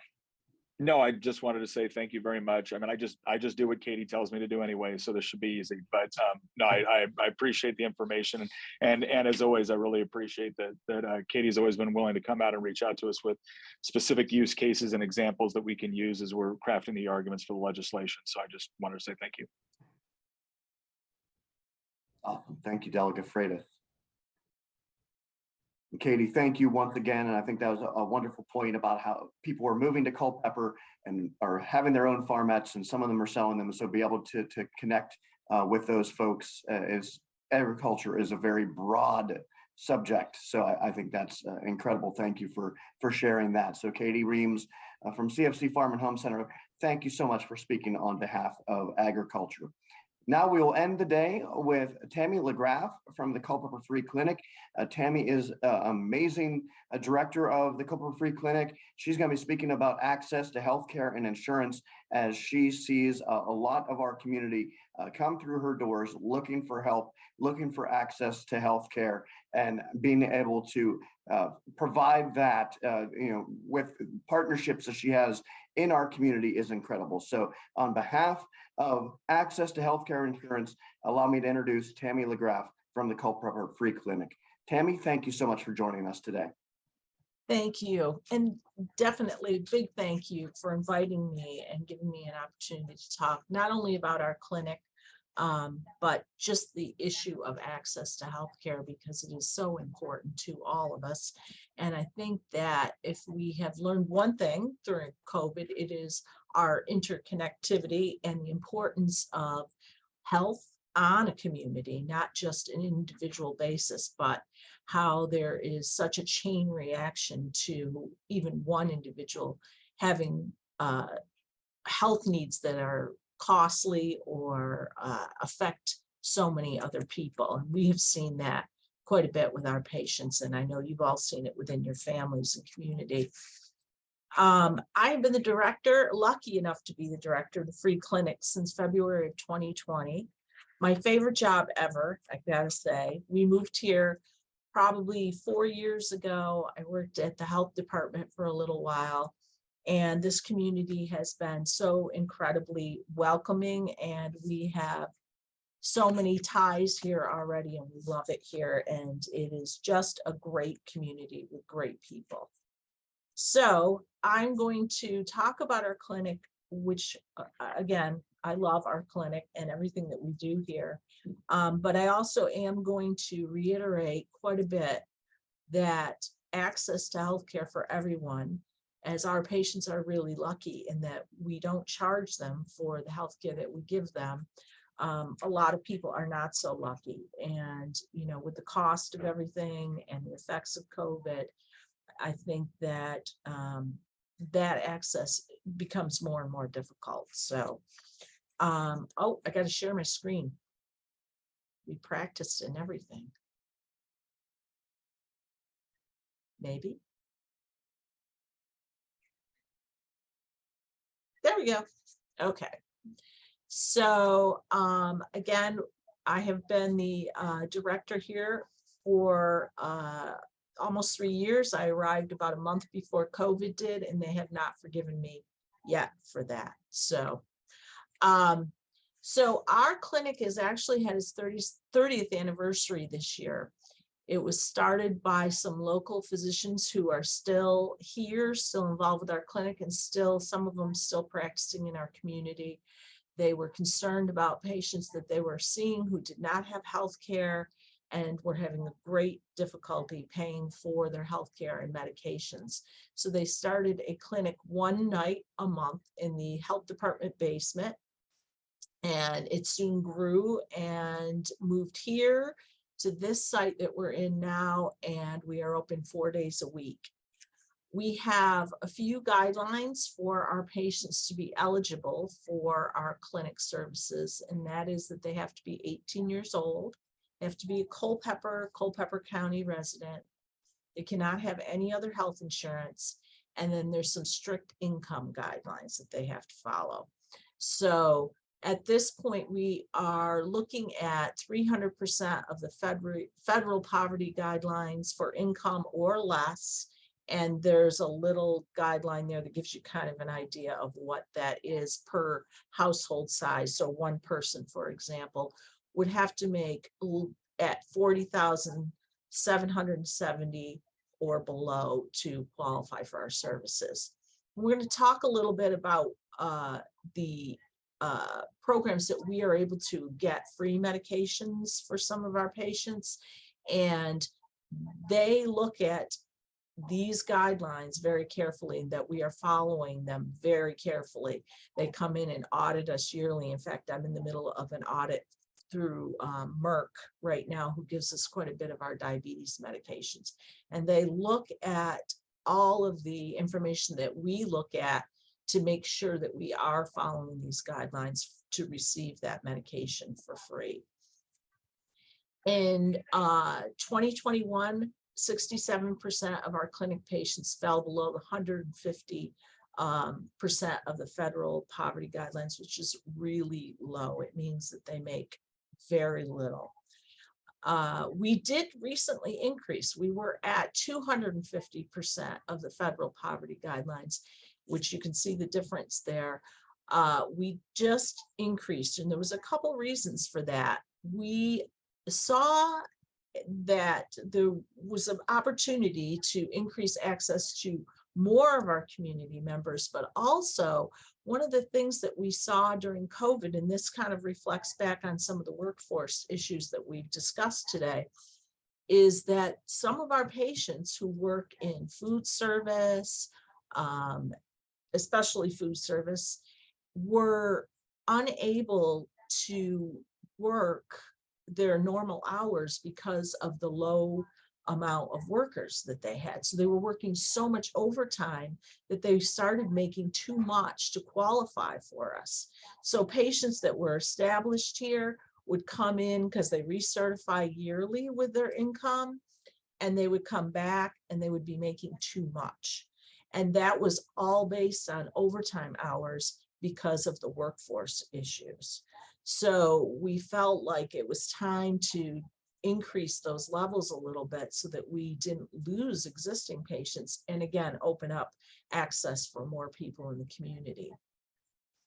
Our clinic budget is just over $500,000, and we receive approximately a third of that is covered through state and some county funds, and the rest is covered through grants and donations that we receive.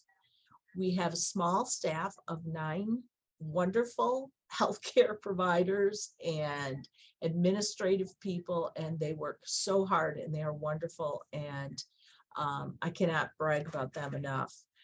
Our clinic provides free medical care, prescriptions, and we are very lucky in that some of the other clinics in the state that we collaborate with do not have this service, but our hospital, Culpeper Hospital, provides free lab work and imaging to our patients. And anyone who has received either a copay or an actual bill for lab work or imaging knows how expensive that can be. So we are very, very grateful to them for that. Again, our goals are to increase access to healthcare, engage people in their healthcare. Some of our patients who come here have had very little experience with going to the doctor. They have very low health literacy. They do not even understand how to read a prescription bottle. So we spend a lot of time educating and trying to make sure that people understand their healthcare, are able to advocate for themselves, ask good questions. And another one of our big goals is to decrease emergency visits and hospitalizations. This was really important, obviously, during COVID, when our hospitals were overrun with people who had COVID. And we had to make sure that we were keeping people here and addressing their healthcare needs so that they didn't end up in the hospital emergency rooms, in the hospital, and decreasing that overall burden on our healthcare facilities here. Let's see if we can go to the next one. We do have a small licensed pharmacy on site and a small formulary, which is the list of medications that we can get. We do not have any controlled medications, and a lot of our medications are donated through programs such as RX partnerships, AmeriCares, or actual medication pharmaceutical companies like Novo Nordisk. We do purchase some as well. RX partnerships and AmeriCares are relief agencies, basically, especially AmeriCares. They will come in and help with disasters, but they also donate to charitable programs like ours. And we do not take prescriptions from the outside, so people cannot come in and bring us a prescription that they got somewhere else and we fill it, so we can't do that.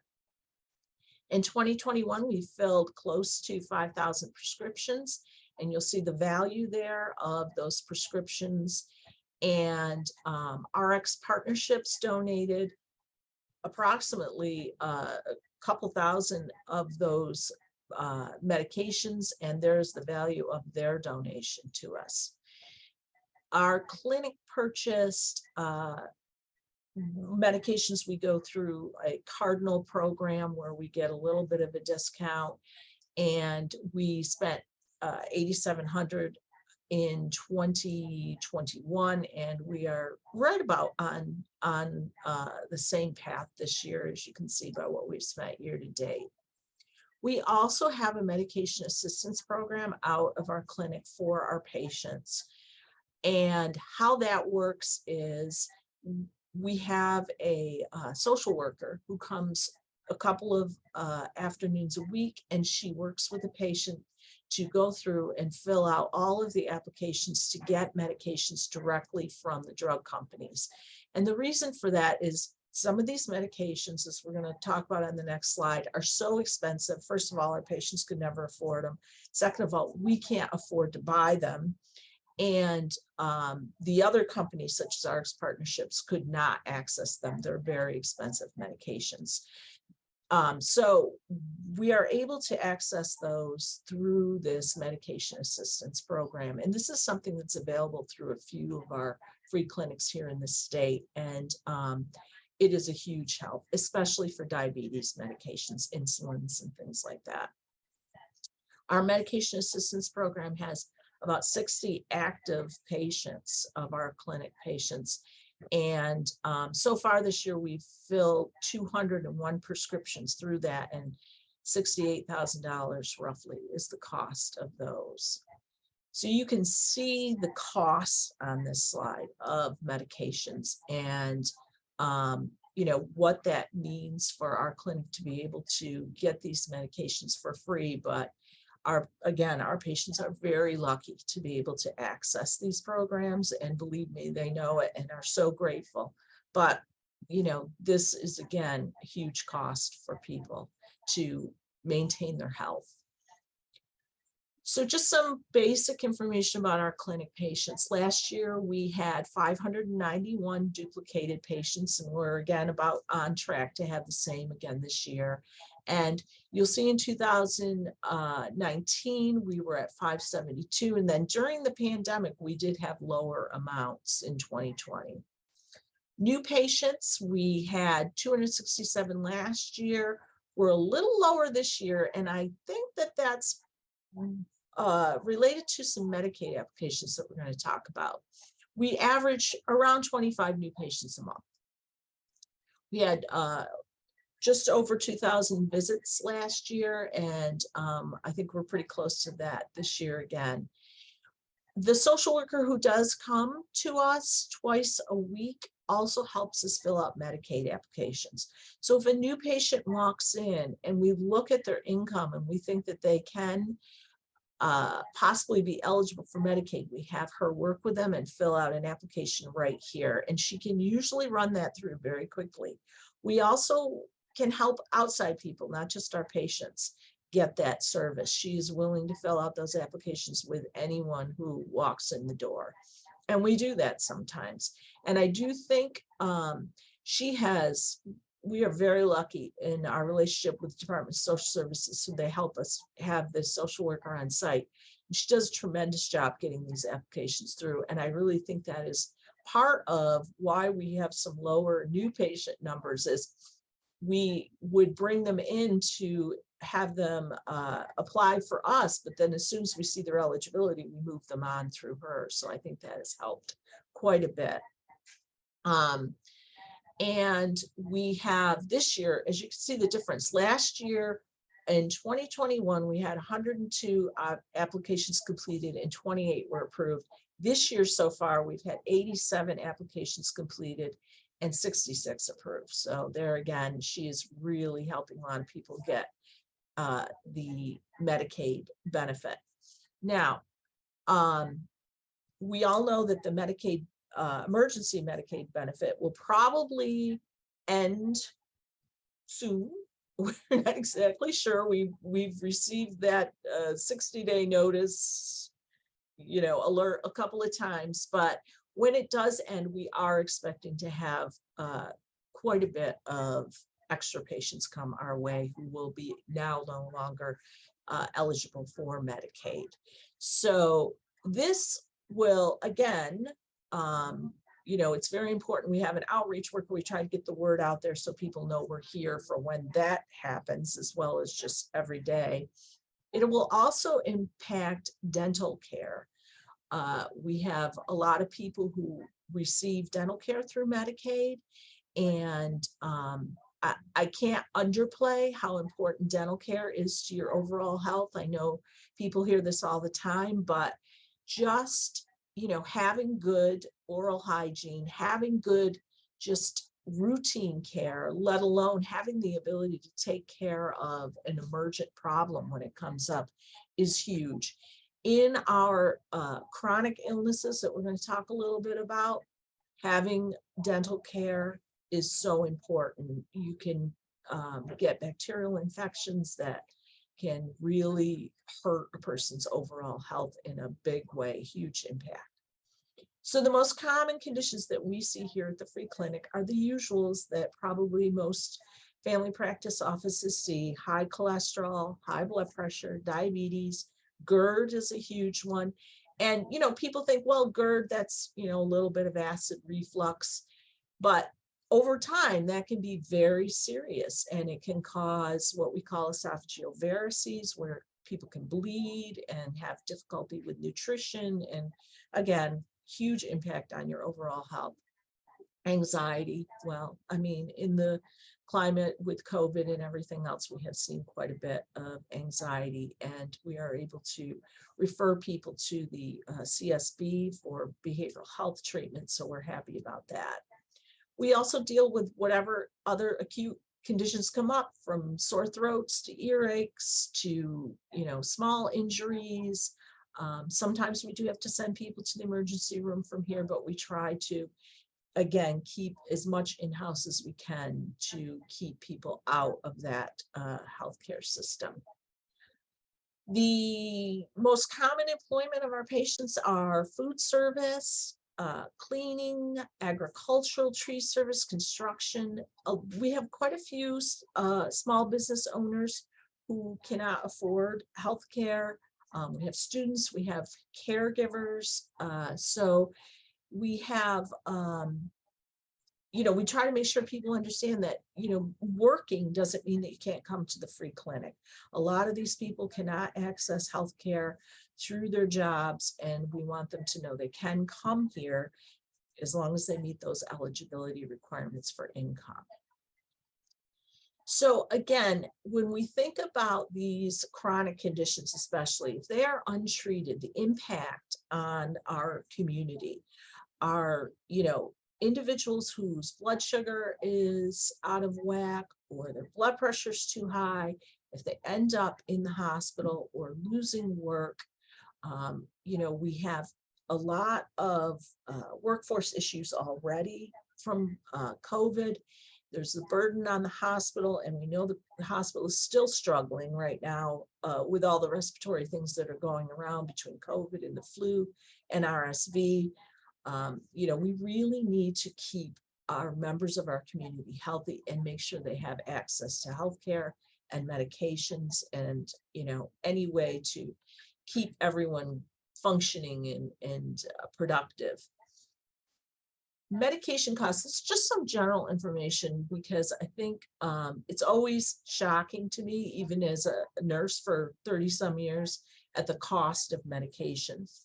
So these are some of the medications that we probably prescribe the most. And for diabetes medications, it's Janumet, and we are able to get that donated through RX partnerships, but that would be the cost for Janumet, anywhere from $600 to $700 a month. We do use good RX cards, and I encourage people to use those. You can get a little bit of a discount, but that's still a very expensive med, even with a good RX card. Metformin is one of our more affordable medications that we use for diabetes. But again, we have to be able to make sure that people are doing their part to manage their diet, their exercise, monitoring their blood sugars, all of that. The education piece is huge to make sure that people don't have to move up to insulin, which is extremely expensive. So, for example, Lantus, $100 a pen. Some people might use 1 pen a month. Some people might use 3 or 4 pens a month. Ozempic that you see advertised, which is an excellent medication, is really for people who have very uncontrolled blood sugars, very high A1Cs, $1,000 a month easily. We are able to get some of that donated, and again, we send that through our medication assistance program. Blood pressure meds, again, a little better in price, but again, if our patients had to choose between paying $40 a month or food for their family, or, it's tough. And frankly, with the price of everything with inflation, I think it's not just our patients that are struggling with choices like that. Cholesterol meds always tend to be a little more expensive. And again, we encourage the good RX use if we can't get some of those. But for the most part, we can get them. We can get them donated. But for the average person, that just gives you an idea of how much that would cost. And the coordination of use with good RX is a little complicated. Certain pharmacies take it, certain pharmacies, you have to get a hold of them, you have to get prescriptions there. So it's a little complicated, but just something to consider. Some of the things, other things that we're doing here at our clinic to, again, try to keep people as healthy as possible is we have some gardens that we put in, some garden boxes, and we're growing our own vegetables that we try to have available. We have connections with local growers, minority and veteran farmers, the Piedmont, who are out of that Carver school, help us quite a bit if they have surplus, they bring it to us. Our patients love the fresh vegetables. And we recently partnered to get a grant through the Virginia Department of Health to hire a community health worker who does screening for social determinants of health on all our patients as they come in. And basically that's looking at, do you have food? Do you have housing? Are you in a safe situation in your house? You know, any questions like that, that we can immediately collaborate with other community resources to get them services immediately. We have great community resources in this community, I have to say. And so, you know, the idea is that if someone is struggling to get food, they're not going to worry about their medications. They can't pay for their medications, or they're not going to worry about taking them. They're focused on getting food. They're focused on having safe housing. So we try to make sure that other needs are being met for our patients. We have disease management classes. We have individual and group classes. We are very focused on our connection with literacy volunteers and trying to make sure that people have the ability to either learn English or learn to read. We do see people who cannot read, obviously. We put up a little library this year to try and encourage that with adults and children in our community. And we have quite a few people who use it, and we do get donations of books quite a bit. And one of the other things I forgot to put on here is that we do quite a bit of precepting and connection with Germana for student nurses who come and do clinical here or come and do volunteer hours here. Some nurse practitioners will come and do hours here. So we can again make more connections with other programs for education and just, you know, being a part of this community. So I think that was pretty much it. I just wanted to make sure that you understood how I feel about access to healthcare. And please feel free to contact me if you have any questions about our clinic or anything else. I'm more than happy to talk to you. And if you know of anyone who needs our services, send them our way. Tammy, thank you so much. You are such a valuable resource in our community, and we're so thankful to have you as a partner. I'll open it up to questions from our legislators, and if anybody else has any questions in the attendees, please type in the Q&A right now. But once again, Tammy, thank you so much for all of your insight. Thank you. And any questions from our legislators?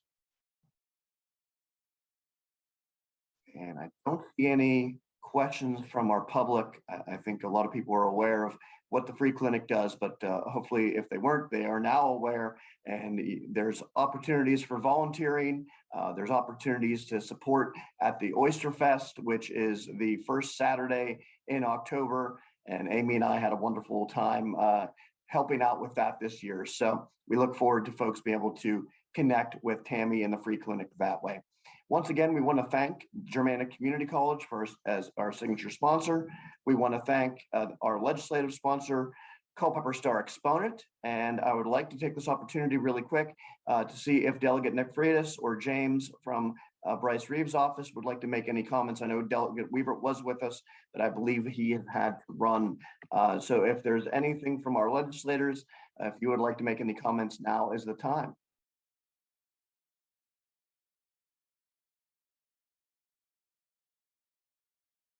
Well, I generally like to wait for the legislators to speak, but I don't see that Nick has unmuted himself. So I just want to say thank you to all of our presenters today, and then I look forward to sitting down with Bryce and going over my notes from today's meeting with him. Thank you, James. Delegate Freitas. Again, thank you all very much for the time that you put in all these presentations.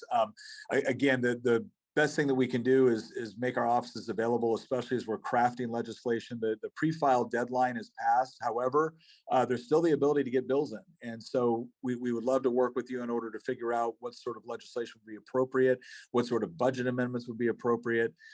So again, thank you for the effort that you put into all of your presentations. And we certainly look forward to working with you, not only during the legislative session, but after that as well, because as soon as all of this is done, we go right back into implementation. And then when we get into July, we'll be starting the pre-filing process for the following year.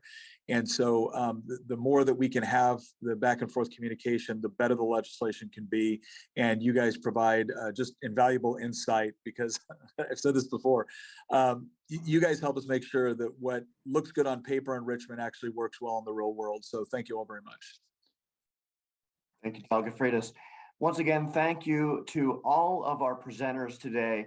Wonderful presentations, great information. Once again, thank you to our signature sponsor, Germanna Community College, our legislative sponsor, the Culpeper Star Exponent. And I want to wish everybody a happy holidays from us here at the Culpeper Chamber of Commerce.